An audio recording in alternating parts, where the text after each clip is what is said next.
Candidates speak and act. Everything they say and do are aimed to winning. So in other words, when we take a look at this, makikita natin na rhetoric is performance. Yung paggamit nitong mga gestures na to, yung pag-perform, di ba, nitong mga gestures na to, lalo na ngayon, di ba, with the campaign and all, it's a way of remembering kasi, di ba? It's a way of connecting to a past.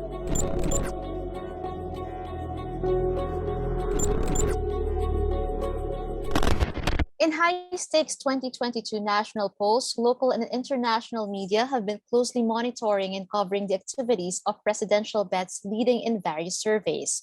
With the ongoing threat of the COVID-19 pandemic, the election campaign for national posts was put under strict restrictions by the Commission on Elections.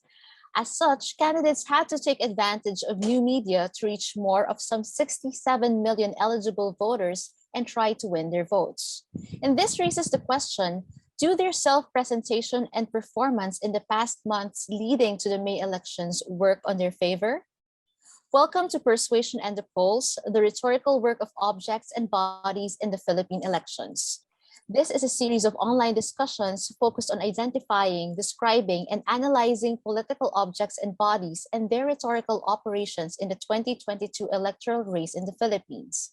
I am Ms. Joy Magpayo, instructor at the Department of Speech Communication and Theater Arts, University of the Philippines, Diliman, and I will serve as the moderator for the panel discussion on the rhetorical work of gestures and bodily behaviors. Our first panelist is Assistant Professor Monica Fa Wong Santos, who trained in anthropology at the University of the Philippines, Diliman, and at the University of Illinois at Urbana-Champaign, where she specialized in sociocultural anthropology, linguistic anthropology, and the anthropology of human movement, and learned lab notation with advanced classes at the Dance Notation Bureau in New York City. She teaches at the Department of Anthropology at UP Diliman, where she has developed courses in discourse analysis and the anthropology of performance, and gives special lectures in doing ethnographic research, including its applications to the study of performative forms and their preservation. Her extension work includes projects that promote expressive cultures in the Philippines and Southeast Asia. Our second panelist is Dr. Mary Jannette Pinzon, Associate Professor at the Department of Speech Communication and Theater Arts at the University of the Philippines, Diliman, where she teaches public speaking and persuasion, interpersonal communication, family communication, voice and diction, among others. Besides university teaching, Dr. Pinzon serves as a public speaking consultant and conducts effective communication skills training workshops and seminars and webinars in government agencies, NGOs, and corporate groups around the country. She is also a member of the Board of Trustees of Speech Communication Organization of the Philippines, or SCOPE. Dr. Pinzon wrote Rhetorics of Sin, a study about the rhetoric of the late Jaime Cardinal Sin, and co-authored Tower Speak, Oral Communication in Context, a resource material for senior high oral communication class. So thank you for agreeing to join this panel. Thank you, Monica and Ma'am Jannette. Now, to formally start this panel discussion, let's try first to explain to our listeners, to our audiences, what is this field of study? What is anthropology? What is rhetoric? And how do the study of these academic disciplines help us explain and understand the actions of candidates seeking elective positions? So I'm coming from anthropology, no? And as you mentioned in your intro, no, I did specialize in the linguistic anthropology and the anthropology of human movement. No? So in linguistic anthropology, of course, we study language use, no? And that includes, of course, how language is used in political situations. No? Kasi nga doon, you use different kinds of linguistic forms, di ba? To persuade people, no? Not only during elections, but of course, you know, as a politician, you have to convince people that what you're doing is good for them, di ba? May ganyan, no? And the anthropology of human movement, no, uses theoretical resources in linguistic anthropology, no, to understand gestures, no, and other kinds of body movement. And the main premise, no, of the anthropology of human movement is that each movement is meaningful. No? We cannot see movement as in universal terms, no? Because we always have to take into account the meaning of the movement to the moving person, di ba? Parang ano ba yung intent niya dun sa movement, no? And that's what we try to find out. And usually, of course, we use yung ethnographic methods, no, which means that we always try to get into what we call native categories or native or local understandings, no, of what movements mean. So, hindi masyadong uso sa anthropology of human movement yung pag-universalize, no, ng mga meanings ng movement. So, I think very interesting tong discussion natin kasi marami namang demokrasya, no, sa mundo, but I think yung actions, no, ng ating mga politicians really speak to a local audience, which is of course the Filipino voting public, no? So I think hopefully we have a very interesting discussion on what we have observed, no, dun sa mga bodily gestures and movements ng ating mga kandidato. Alright, ako naman ang sa rhetoric side, ano. So alam natin na ang rhetoric is the art and skill of persuasion. Ang sabi ni Aristotle, ang rhetoric, hinahanap niya talaga, ano, all available means of persuasion. So ito nga ang ginagawa ng ating mga presidentiables, ano, lahat ng pwedeng gawin para ma-persuade ang mga tao na botohin sila. Pero ang rhetoric, hindi po siya content per se, no? But it is the study and the practice of shaping content. So yung tanong natin, how does the study of rhetoric help us explain and understand the actions of our presidentiables? Well, candidates speak and act, diba? Everything they say and do, no, lahat yan are aimed to winning. No, the only way to go for them is to win. So how do they shape the outcome? Diyan po pumapasok yung pag-aaral natin ng retorika. And that's why the study of rhetoric is important. So yung focus ng ating panel ngayong araw, according to Tin, is the rhetoric of gestures and bodily behavior. So gaya ng sabi ni George Kennedy, ano, isang scholar natin sa retorika, rhetoric can be identified as energy, no, inherent in communication. At ito ang emotional energy that impels the speaker to speak. Okay, yung physical energy that is expended in the utterance, nakikita natin yan, ano, sa mga presidentiables natin. The energy level, no, in the encoded message mismo. And of course, yung ating audiences, no, the energy experienced by the audiences as they decode the message. So nandyan na yung cheers, yung chants, yung kantahan, sayawan, no, yung ingay, kumbaga. Probably sweet noises yan, ano, dun sa mga supporters. So in other words, when we take a look at this, makikita natin na rhetoric is performance. Okay, ito yung mga sinasabi, ginagawa, no, at sinasabi ng mga kandidato. No, their speech, okay? In other words, yung content ng mga mensahe nila, no? Contents of their messages, lahat po ito yung kanilang behavior. All right? All of these create outcomes, impact, and of course, election results. Okay? So, tatanungin natin ngayon, ano, how do presidentiables perform? Diba? What do they say? And how do they behave? Ayan, parang meron na akong gustong ikwento pero siguro mamaya na. Okay, Thank so you. better. Thank you, Ma'am Monica. Thank you, Dr. Pinzon. Ngayon po na nabigyan na natin ng definition ng anthropology at ang rhetoric na gagamitin nating lente sa pag-unawa ng iba't ibang mga rhetorical artifacts. Bago natin tunguhin ang mga specific rhetorical artifacts for the 2022 campaign, pagbalik tanaw muna tayo. Can you cite specific examples of historical body gestures of movements that actually shape Philippine politics or social movements in the country? I grew up in the 1970s, late 70s to early 60s. I mean, conscious na ako noon, no? Syempre ang prominent ano natin, no, yung political life nung time na yon was really, of course, yung Marcos, and then eventually yung sa Aquino, no, yung kanilang tagisan, no, sa politika. So, syempre yung kay Marcos, no, na recently bumalik sa akin dahil ginamit nga ni Bongbong, no, ay yung paggamit ng V na gesture, no? Na syempre dun sa side naman ni Aquino, yung L naman yung kanila, no?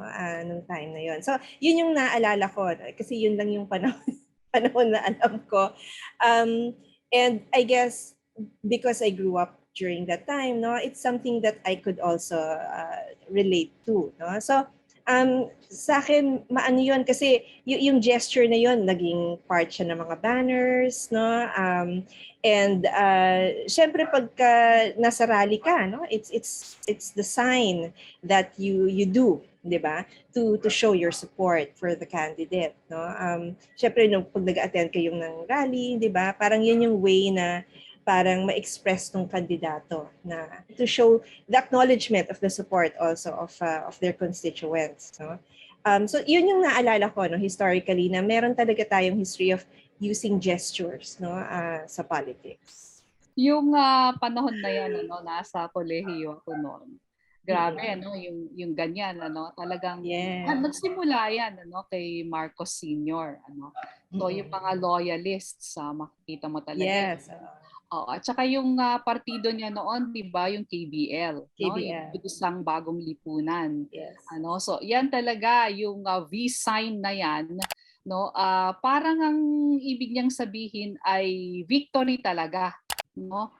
Merong although syempre yung 1986 elections, alam naman natin, it was really marred by cheating and violence, no? Pero yung senyales na yan, yung gesture na yan, ano, ginamit talaga yan na kami, may political victory kami.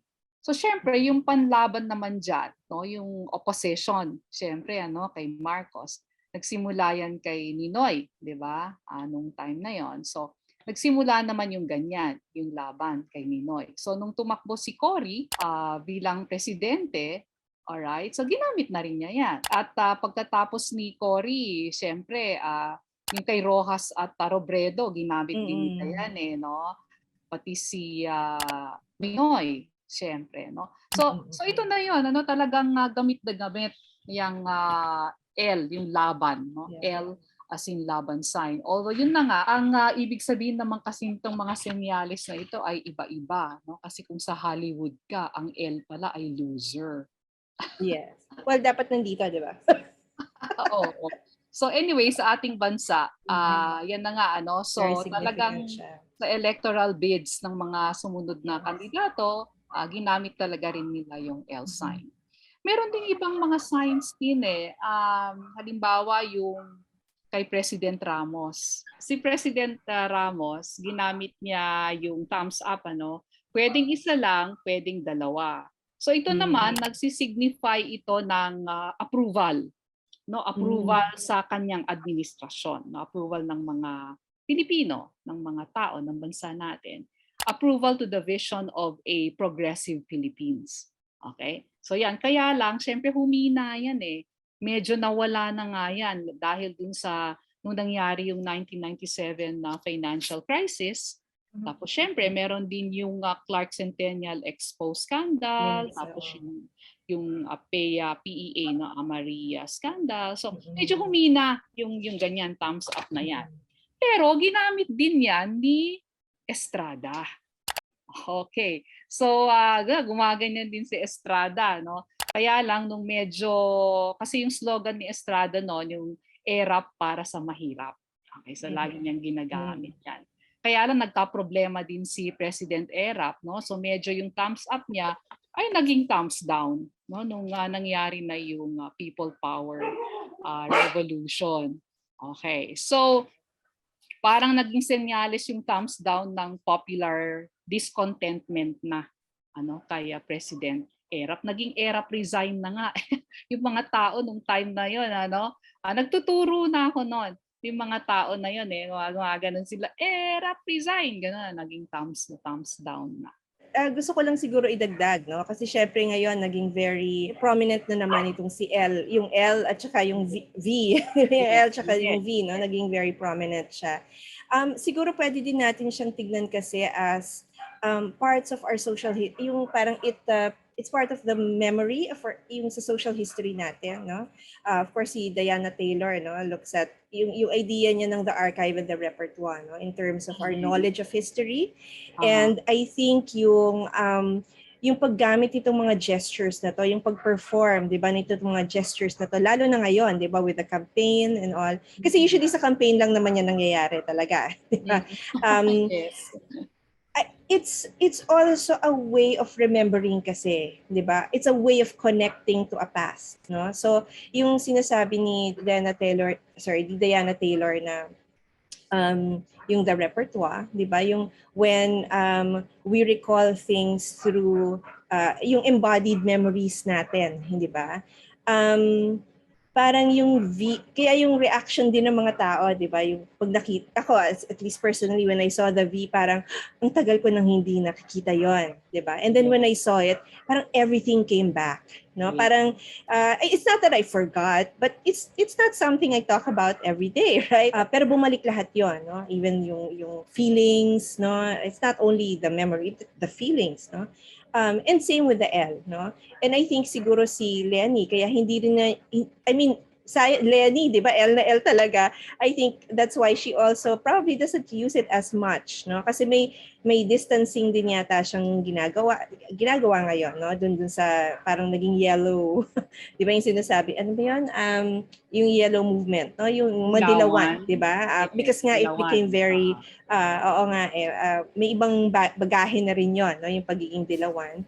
Yes. So I think in her I guess attempt now, no, to try to be herself, no, na hindi siya malink dun sa legacy na yon. Gumagamit na rin siguro siya ng ibang mga gestures, di ba? Iba na yung parang ginagamit din niya na public signs, hindi ba? Yung mga signs na pinapopularize din, no, nung campaign niya. Kasi nga, I think yung mga symbols na yon, part ng social memory natin, and dun siya bigla nakakabit. No? Kaya siguro ngayon, may iba ding mga symbols na ginagamit, or signs, na ginagamit yung mga kandidato. No? Except of course, for Bongbong, kasi syempre, alam naman di niya gamitin din yun, diba? Yes. Oo, kasi naman yung V sign na yan, talagang associated with the process na yan, ano? Kaya siguro iba ang gagamit niyan, parang oops, teka muna. Parang talagang sa'yo ba yan? Hindi naman original yan. So tama ka, Monica, no? Na si Lenny nga gumagawa talaga ng bagong kwento, bagong kulay. I think so, yes. No? Kaya yung sinasabing kakamping, ganon. At ibang-iba, no? She's really making a new altogether, no, a new context, no. Originally Lenny Robredo yung sa kanya, ano. At yung laban, yun na nga, associated talaga naman yan sa mga Aquinos at dun sa mga lumalaban kay Marcos noon. Itong si Mayor Isko Moreno naman, di ba? Kasi bago siya relatively, ano, dun sa national scene. Although he's been in Manila, no, for many years. Kaya sa kanya naman yung yung ganon, yung pointing. Ang ibig sabihin noon, God first. Kasi gumagano siya pataas. Well, dun sa mga napakinggan ko, basta yun, ang ibig sabihin noon, God first, palagi. No? Kaya lang, ang narinig ko naman niya sa speech naman ay kay Pacquiao. No? Dun mismo sa launching ni Pacquiao, siya, recognizing the presence of God, the goodness of God. Yes. Ganun naman, katalagang lumalabas yung pagka-Christian ni Pacquiao. Although wala siyang specific na gesture, pero nakikita natin sa kanyang speech, sa mga salitang ginagamit niya.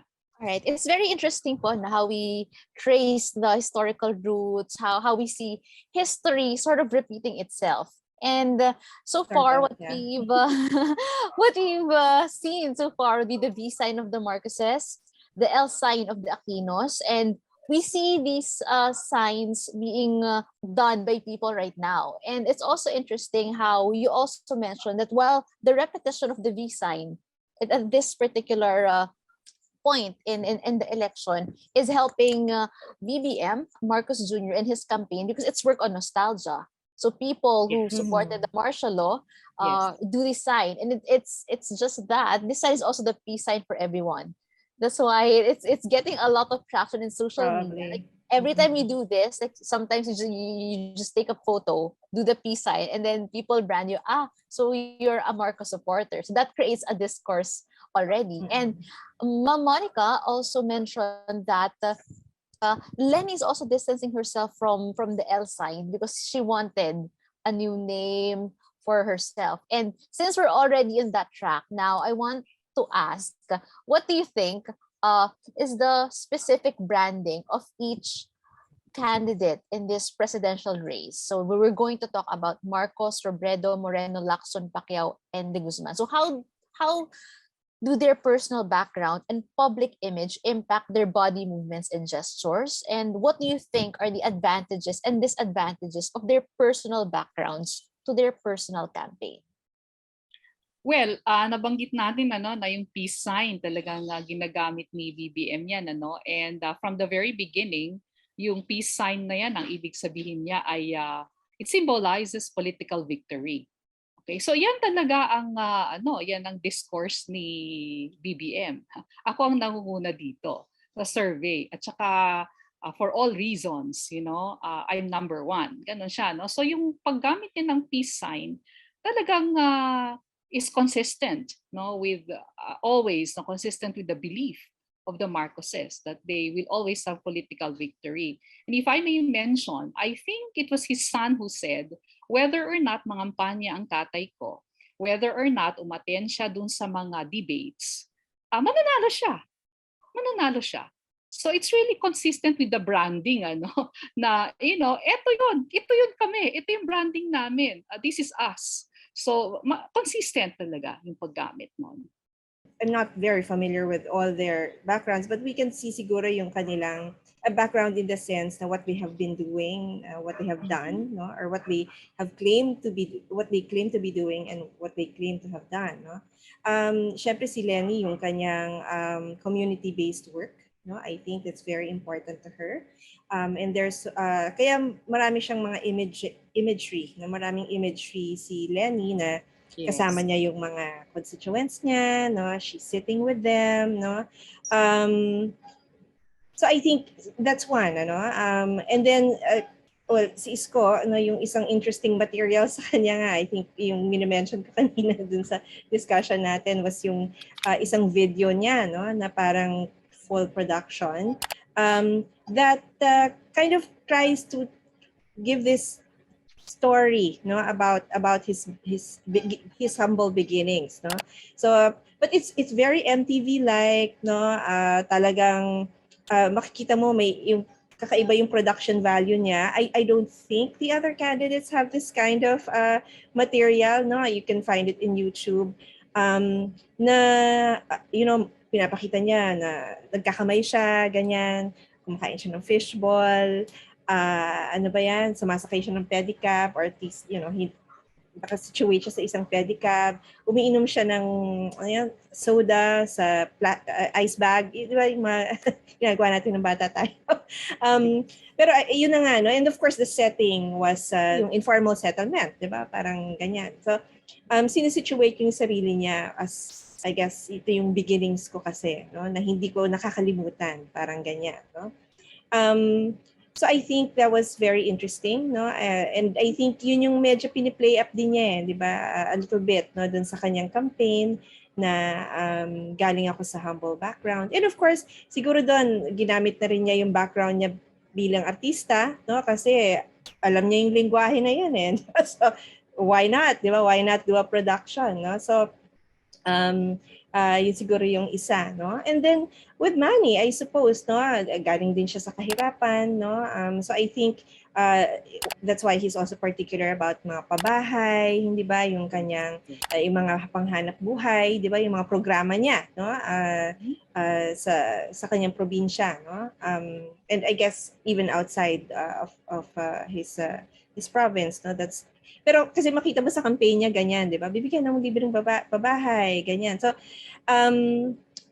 ito yung, siguro, dahil paggaling ka sa kahirapan, ito yung mga basic things, right? These are the basic things that you need, no?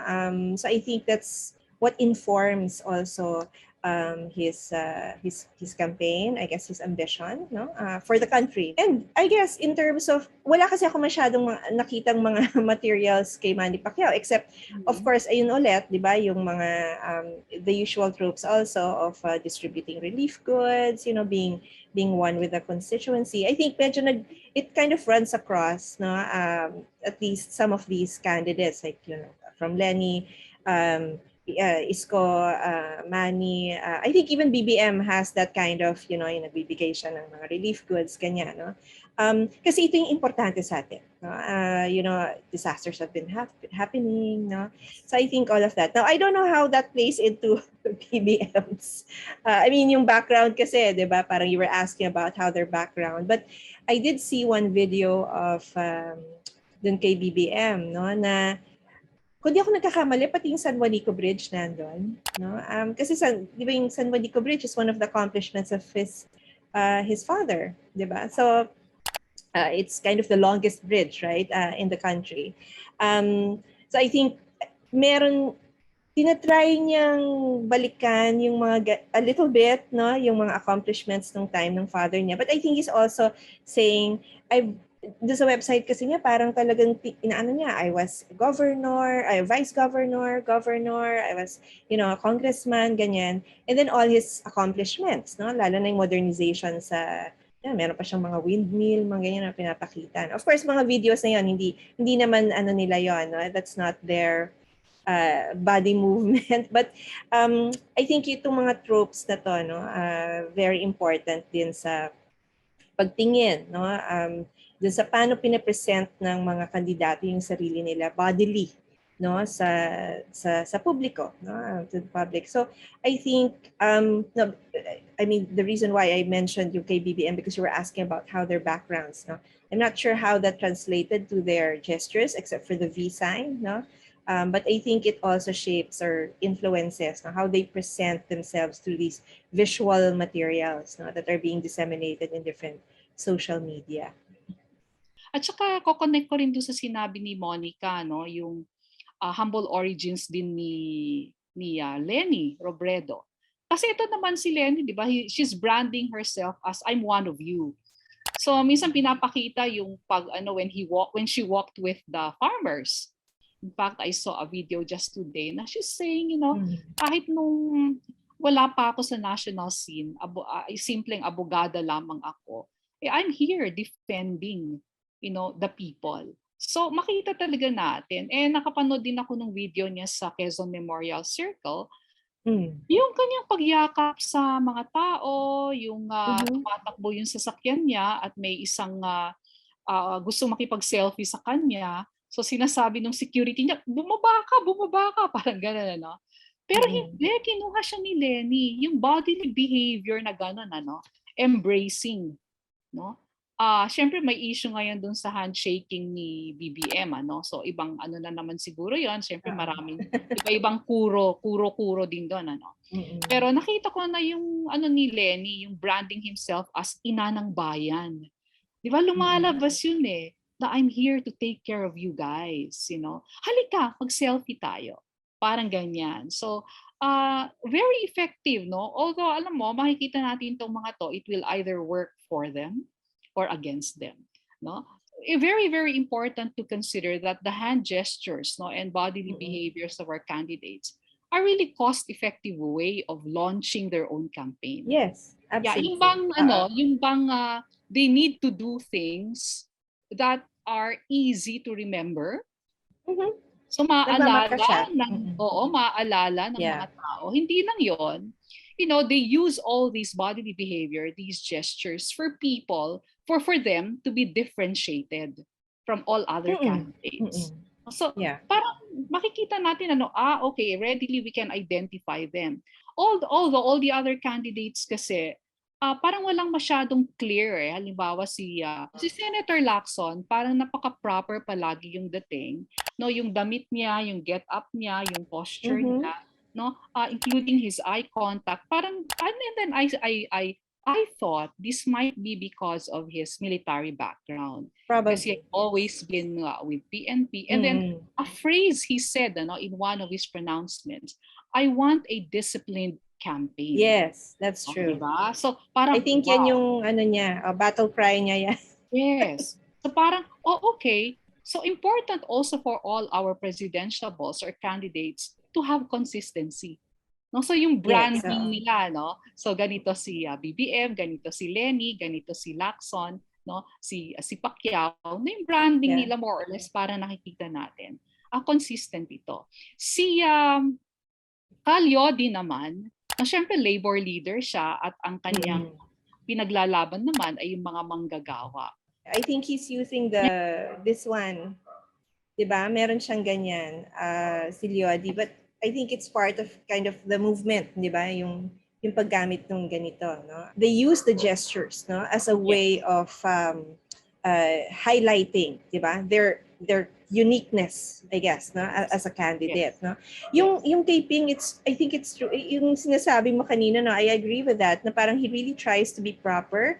Now I try to go to his Twitter account. I mean, there's really nothing there. Except text. No, I mean, there's something there, but they're all text. No, if you want to look at, gesture, syempre, of course, you watch yung kanyang yung mannerisms niya and all that. No, pero tama ka yung disiplina. No, there was one image that I saw there na sasabing ganito, ano yun, parang ganito mga kampanya na may disiplina because pinakita niya yung kanyang mga rally na nakapila yung mga tao, they're very orderly, no. So I think that's one thing that he's trying to portray, 'di ba? Na parang very very proper, no? Siguro maybe I'm not sure, no? Dinidistansya niya rin niya yung manner niya, yung aura niya siguro. Hinihiwalay niya siguro dun sa kasulukuyang presidente na very, very casual, 'di ba? In terms of yung use of language, no? Even sa gestures, parang yung hindi formal kasi, 'di ba? Yung very informal, no? Yung kanyang demeanor, parang gano'n, at use of language, no?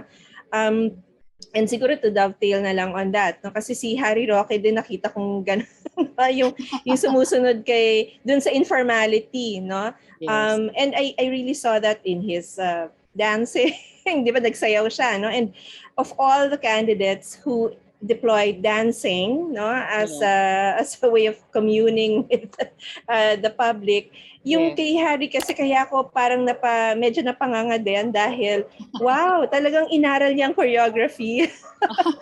And I was na-impress ako in the sense na parang, of course, you take effort, di ba? May konting time and effort ka doon to learn the choreography. But I really saw that as a way of, siguro, iba kasi yung meron kang dancer sa background, tapos gaganon-ganon ka lang, di ba? Pero iba yung kasama mo yung dancers, no? You're doing the same things. I think it also connotes some kind of, I'm one with you.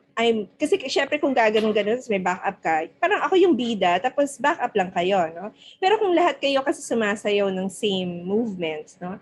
I think it shows some kind of effort, no? to learn that kind of language also, no? Na parang kaya ko ring aralin yan. And ako naman, personally, I saw that kind of as a parang right on brand kay no? ni Harry Roque, because he di ba ganun siya parang magsalita sa press con niya. He's not very formal. He will switch bigla to, kasi ganun eh. Yung parang ganun, yung parang, really? Parang nadadrop yung formality, no? So for me, it's right on branding, the way he would, learn the dances, no? Kasi parang ginawa niyang entertainer yung sarili niya, di ba? By doing the dances. I know he's not a presidentiable, but we gotta talk about him kasi the character was dancing around. Pero gusto ko yung binanggit mo, di ba, yung singing and dancing, yung mga songs, kasi talagang bawat election campaigns talagang nakikita natin yan, But probably because of the pandemic, walang masyadong mga artista ngayon.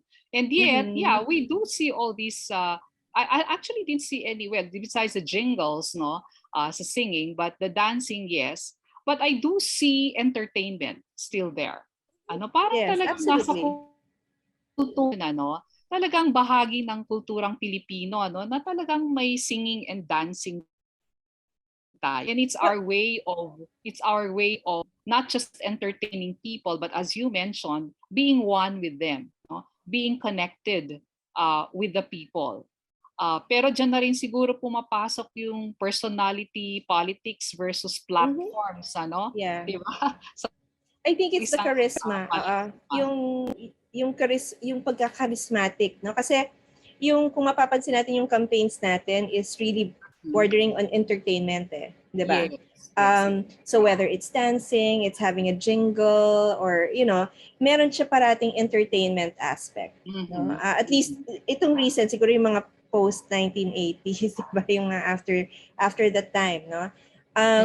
So I think yung pagsasayaw ni Harry, and even yung kay Isko, no? I think yung kanina yung nagsayaw siya ng TikTok doon sa Cebu, no? Or nakisayaw siya, no? Doon sa parang TikTok challenge doon sa Cebu. Even Lenny's Kamehameha, yung kanyang willingness to be part of TikToks, right? Kasi mga new media na rin yan, ano? I think it's because syempre they're also responding to sa akin yung value kasi ng entertainment na part kasi siya ng ating politics for some reason, right? And this is not of course I think this is particular to the Philippines also, no? Sa US kahit may mga, let's say, mga artistang nag-endorse ng mga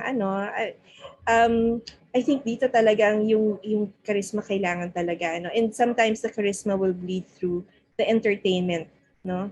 Yung kailangan inaaliw din natin yung mga tao, hindi parating seryoso, parating kailangan may konting kasiyahan din, no?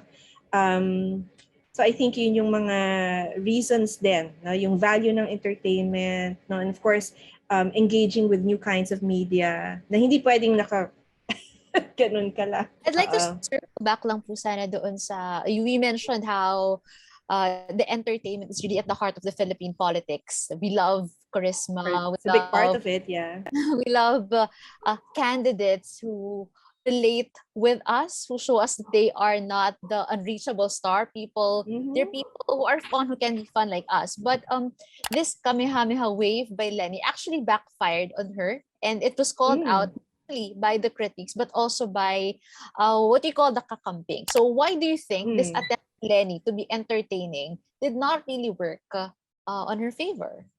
Well, siguro it's not to everybody's taste. Like, I'm not a TikTok person, right? I would not, like, if Lenny was not my candidate, diba? Let's say hindi naman, or if I'm just shopping about, candidates right now, watching that TikTok video is probably not going to convince me to vote for her, but then that's me. I cannot assume that the whole Philippine voting public will not find that appealing. No? So kumbaga, siguro may I'm sure deliberate din naman yung action na yon, no, na pag-include, to ask her to do something like that. Kung sino man yung nagpagawa sa kanya noon, siguro feeling niya pag ginawa ni Lenny yon, meron siyang mga kasamahan na makukumbinsin niya na siguro bumoto kay Lenny, no? We don't know the motivations of the people who created these videos and asked her to do that movement. So, kung nag-backfire sa kanya, itanong natin, sino yung nagsasabi na, she shouldn't be doing that and things like that, no? Who are these people? Hindi yun na nga, the reason in your intro, no, you mentioned that especially with the pandemic, they really had to find ways to reach out to people, right? So the face-to-face is just one, buti may konti ng ganon, but like I said, you have your Facebook, you have your TikTok, you have your YouTube, no?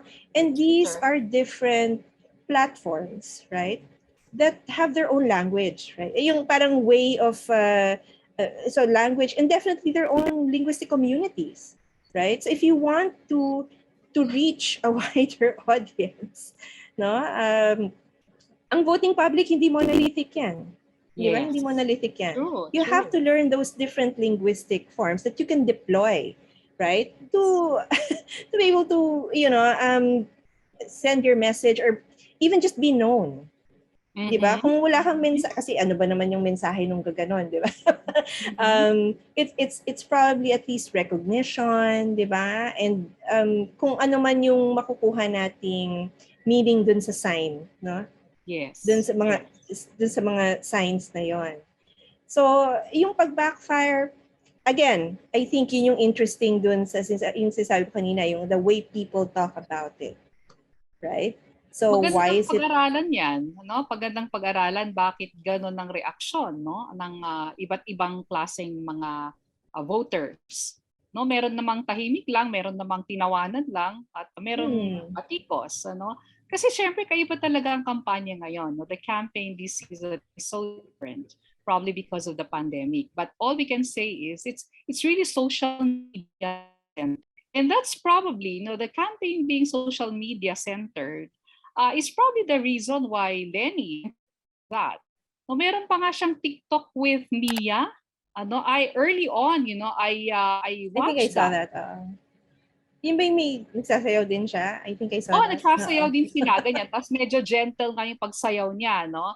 But her partner then was Mia, no? So, I actually thought myself, parang this is quite different of Lenny. I'd just like to ask and raise this question. What do you think of Ping Lacson and Calyodi's refusal to join popular media trends like TikTok? Because we've already seen BBM, Lenny, Isko Moreno doing TikTok. But you mentioned a while ago that Ping Lacson is very consistent with his military training brand, and Calyodi is consistent with his labor group leader brand. And it's far from the TikTok, the entertainment world, the entertaining world of Philippine politics. So what do you think of this? Do you think they must do it?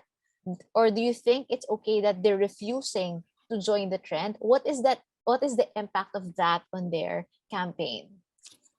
Well, ako sa akin, no, syempre kanya-kanyang ano yan, no, kanya-kanyang strategies yan, no. In the case of Lacson, kasi siguro, ewan ko ha, this is a guess, no. If you're someone who's really very formal, no, and yun nga, ano ka sa yung gusto mo disiplinado yung mga tao, no. Kung gagawin mo yung mga bagay na yon, if you're going to use those strategies, no, baka mamaya you might not come across, let's say, sincere, or, parang hindi natin alam din, no, how they will be able to present themselves if that's perhaps a language or a medium that they're not comfortable with, diba? I mean, Lenny has daughters na young enough to know, what these things are. Maybe, they're able to socialize their mom into, into this new media. I'm not sure about Ping so much, no? Alam ko, I mean, I think he's one of the oldest. He's one of the, if not the oldest, tama ba? He's the oldest candidate, presidential candidate, kung di ako nagkakamali, no? So, I don't know, di ba? Parang, baka hindi rin kasi lumabas na sincere yung videos. Now, if he starts, dancing around, prancing around, parang, so, I'm sure it's something maybe they've discussed in his campaign. It might show na talagang ito yung gusto niyang klaseng campaign. He wants to run this kind of campaign. He wants to be true to himself, di ba? And maybe that silence, in terms of, silence as social media visibility, di ba? Kasi syempre yung mas naging visible yung talagang may, makulay, maingay, mga ganon. But again, you look at his Twitter account, it's text heavy, right? Maybe that's the way he wants to present himself to the public. Maybe there are members of the voting public that do prefer, di ba? Baka ayaw na nila yung mga mga entertainment mode, di ba? Maybe that's what they're looking for. But yun, I mean, those are just, again, my guesses, no? And as far as si Leody naman, I think he tries, no? I think he's trying. Kasi di ba recently, nagka-controversy siya. I mean, he started posting stuff on Twitter. Nag-backlash this. So maybe that's just a matter of learning how, right? Learning how to use this particular medium to your advantage. So yung messaging siguro, no? Kailangan sigurong pag-aralan pa. So again, if you look at all of these as also languages, right? They're having their own languages. Like what Yes. will speak well? What would be an effective way of communicating myself to others, right? Maybe that's something that Lyodi in his campaign maybe would like to brush up on a little bit more. Maybe, I don't know, kasi nga depende eh. You know, yung participation nila, ayoko naman sabing refusal or, you know, I think they're also trying to be true to what, you know, what they want for themselves, right? As candidates. I think the presidentiables are quite consistent.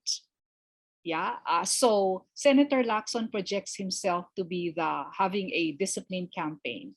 And this is his way of doing it. And he's very consistent. Sabi nga ni Monica, text heavy, no? Yung kanyang Twitter and all that. Pero makikita mo na ganyan lang talaga ang takbo ng kanyang kampanya. Sabi nga niya, ayaw niya nung yung launch niya, no, sa Cavite. Ayaw na niya nung drama ng mga parada, no? Sabi niya, ito na lang, napumunta siyang simbahan at tinuloy na sa programa para daw hindi maabala ang trapiko. So yeah, ganun ano. So makikita mo, medyo iba talaga, no, yung kanyang paraan, mga paraan. And then of course Pacquiao, and then of course Lyodi, no. Ganun din. I'm a labor leader. I'm fighting for the manggagawa. Ito ang gusto ko. Although ang na-note ko kay Lyodi, pamilya and sense of community nandun din, no. So yung simplicity niya, yung branding niya, very consistent din.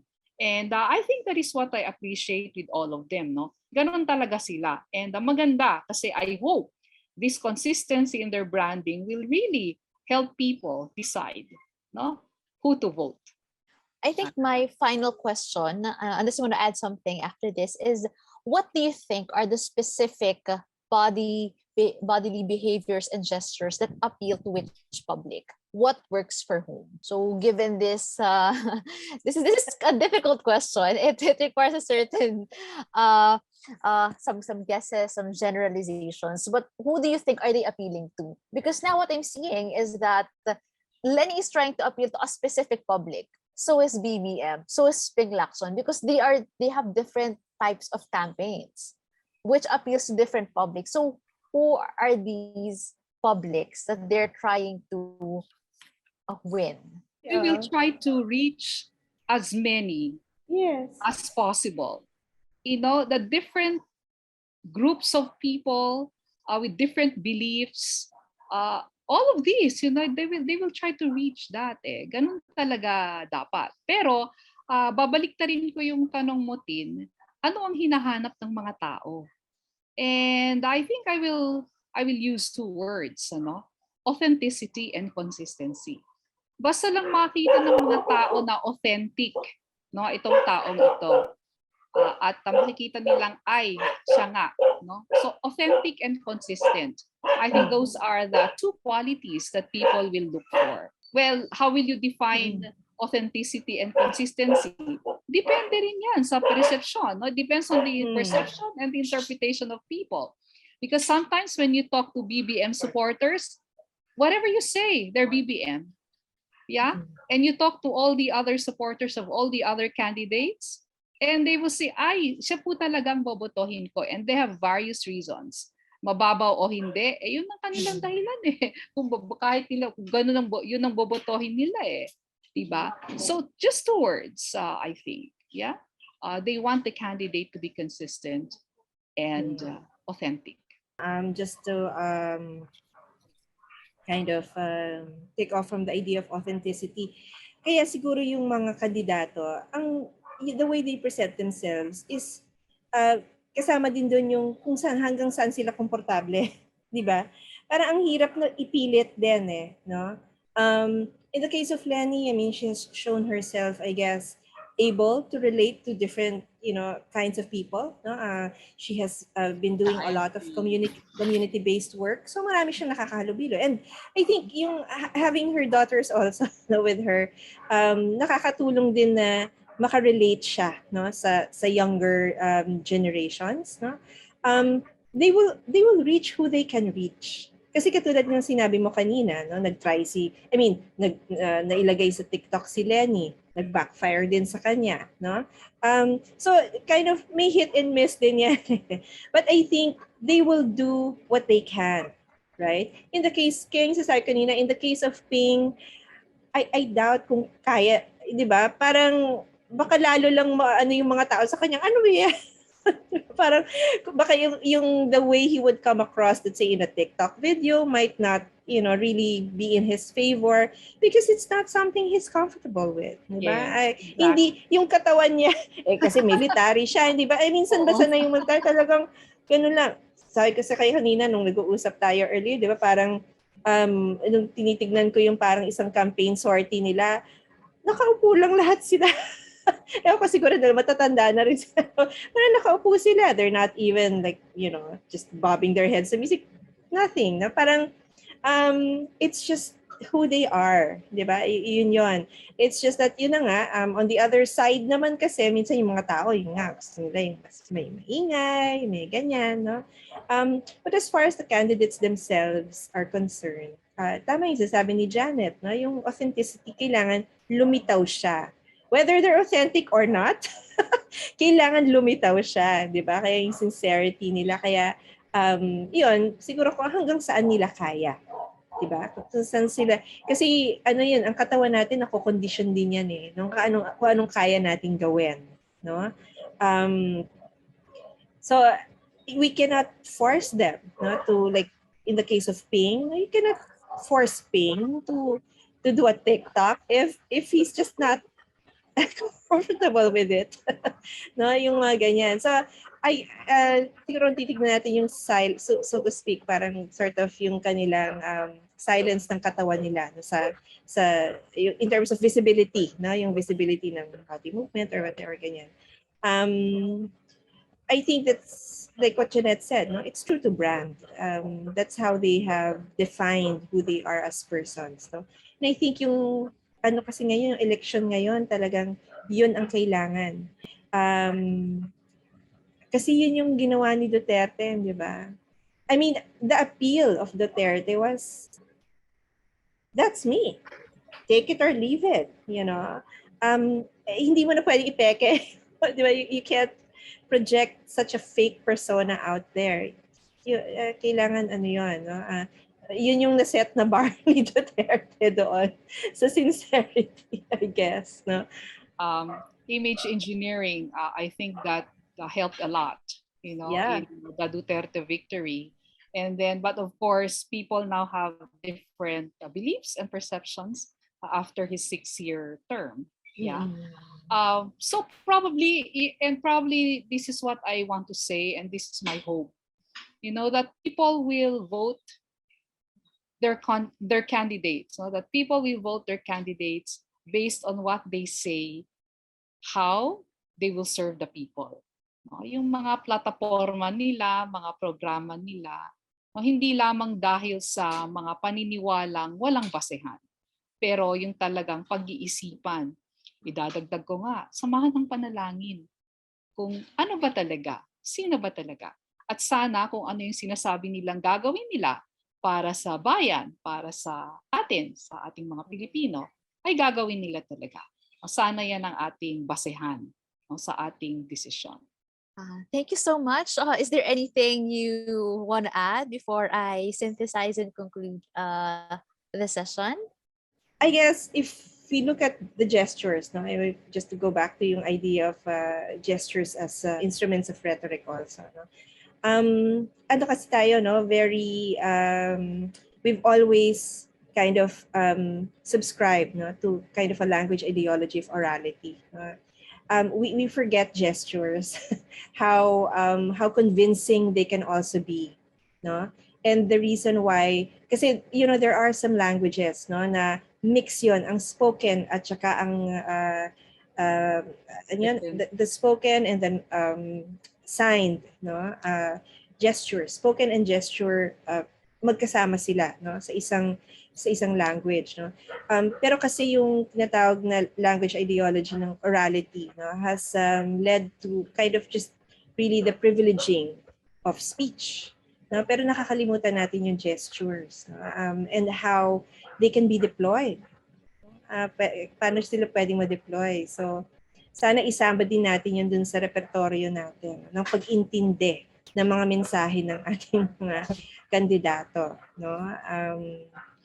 Because gestures also communicate something. No? Body movement communicates something. So, let's also take that into account. No? Na part din yun ng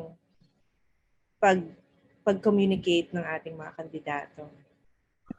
Yeah, as we said, rhetoric is performance. And so all these hand gestures and bodily behavior, yeah, all of these are performances, yeah, of our candidates. And they can readily be used for persuasion.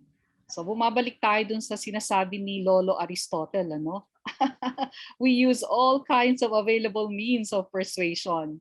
So tama, Monica, no, holistic talaga yung ating pananaw, no, both verbal and non-verbal.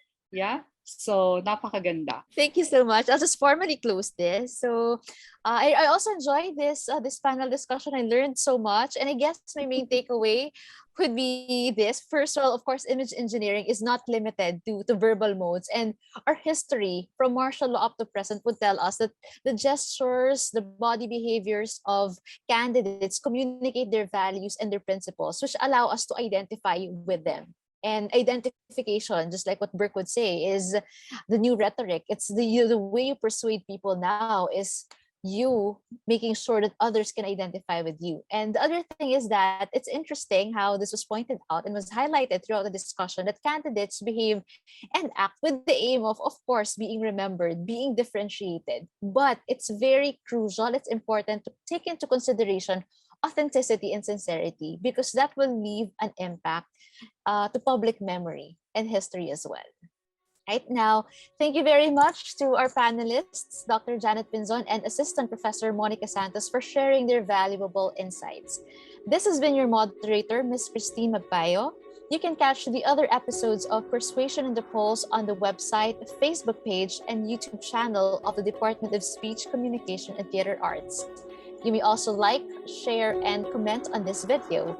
We would like to thank the UP Diliman Office for initiatives in culture and the arts, and the UP Department of Speech Communication and Theater Arts for supporting this project. Thank you for watching.